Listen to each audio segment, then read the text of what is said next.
And so here we are. We have a constitution in place. We have a government design. Now we're going to have an executive branch, and that executive branch is going to include a president. We're going to have an actual national leader of some kind. And it should come as no surprise that that leader is going to be none other than George Washington. George Washington was the indispensable man during the Revolution. He was the man who had a kingship offered to him. He could have been named King of the United States. And he's reported to have said that I did not fight a war against George III to be named George I. He had been the president of the Constitutional Convention.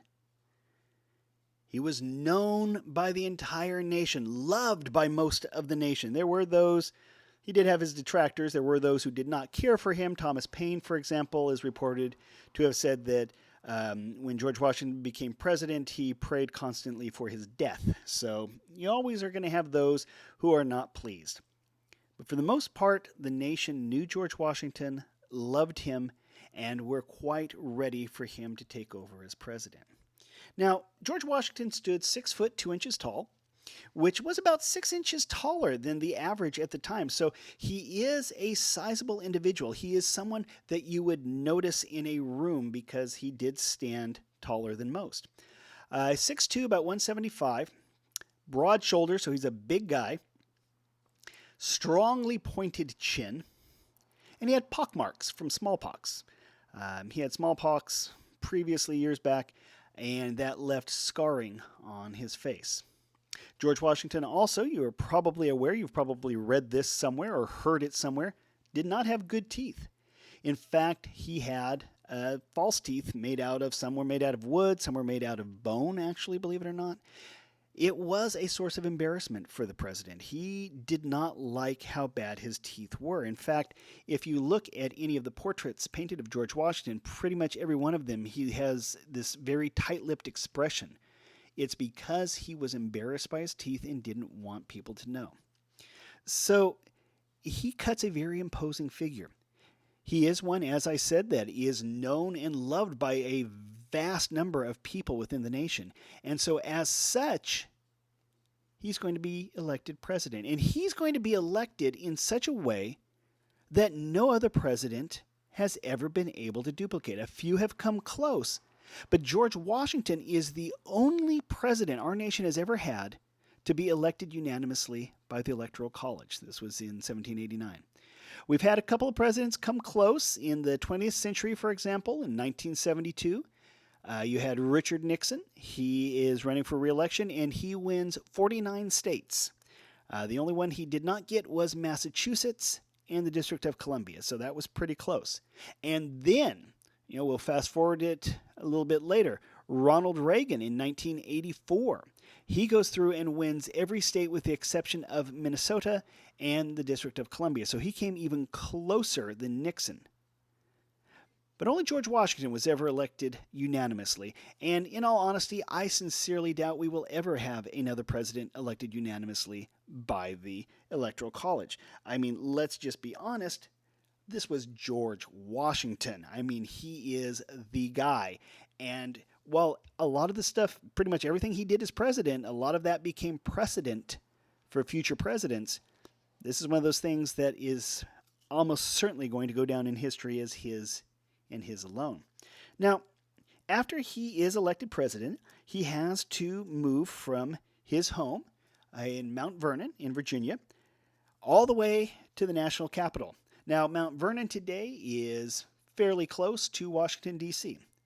But at that point in time, there was no Washington, D.C. In fact, the national capital at that point in time was, in fact, New York City.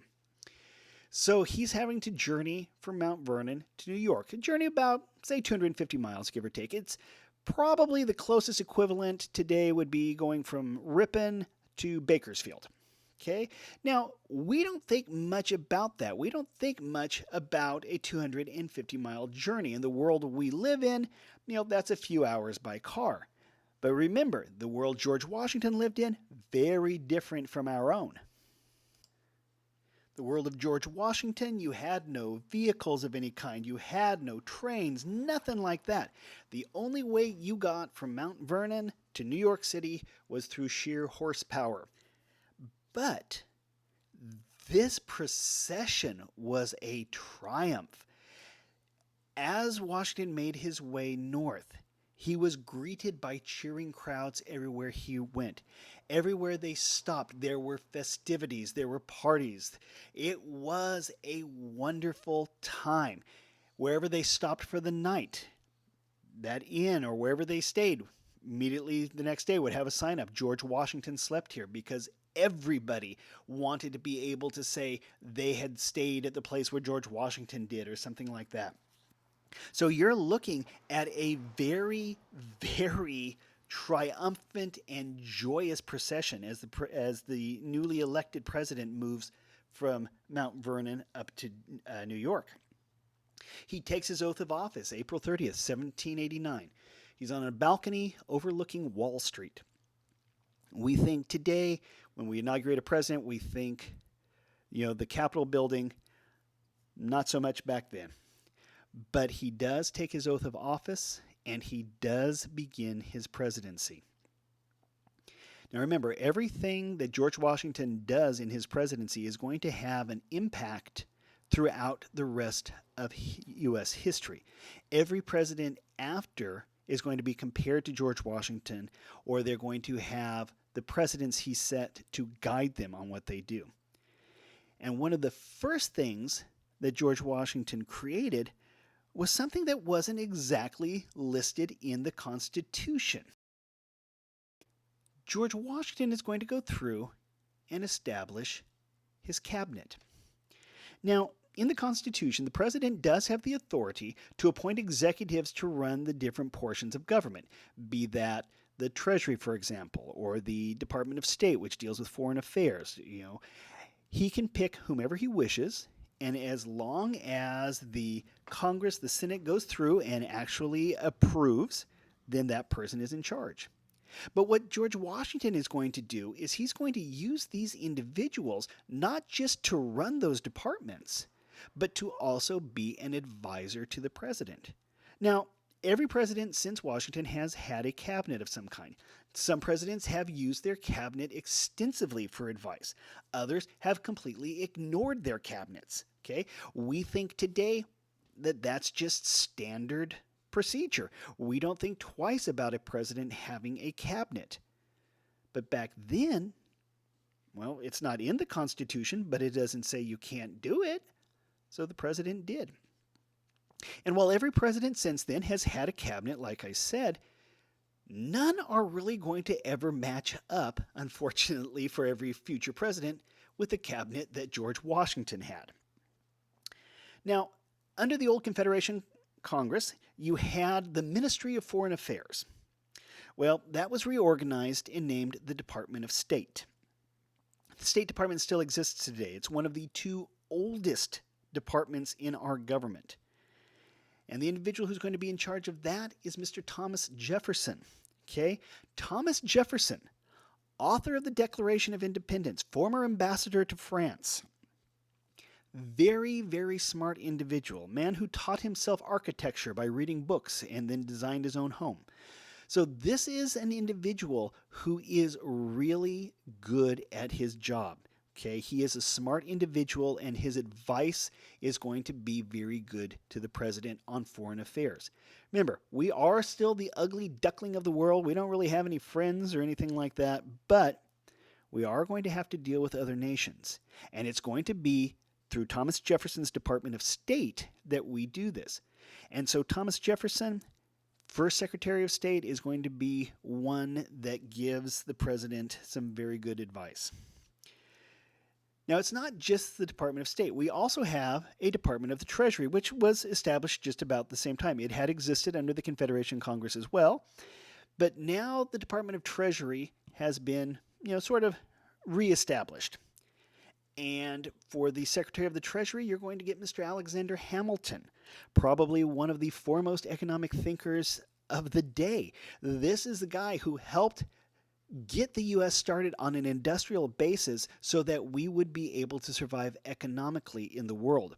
And it's actually the work that Alexander Hamilton did working with Thomas Jefferson. These are two guys that did not like each other. These were not friends, they were not good buddies or anything like that. But they did work together, and one thing that they did that you and I should still be grateful for to this very day is the coinage system we use in this nation. They decided right at the outset you have a dollar, you have dimes, you have pennies, quarters, nickels, all of that. It's all going to be based on tens and hundreds. So we had a very straightforward coinage system right from the get-go.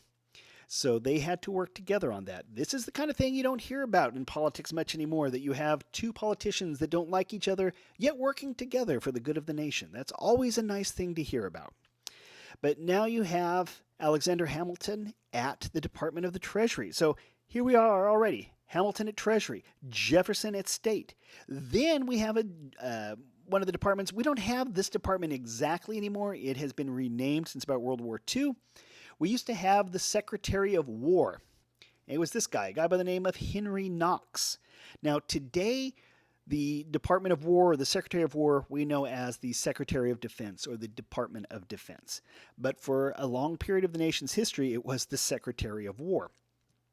Now, Henry Knox here, he was a Boston bookseller who read a lot about military history, became skilled with artillery, and he's going to be in charge of setting up things like coastal defenses, working with what military we did have at the time. He is also going to be one of the guys that really pushed to have the various Native American tribes treated as sovereign nations. That's why in the White House to this very day you have a room called the Indian Treaty Room. And it is called that because that's where we negotiated and signed treaties with the various Indian nations. The idea was that they were going to be sovereign. So this is essentially Washington's cabinet. Now it has grown since then. You now have more than just these three folks. But at the same time, these were the folks who really set up the future. They were the ones who set all the precedents for the coming years. And quite literally, this is going to be one of those cabinets that has yet really to be equaled in a lot of people's eyes.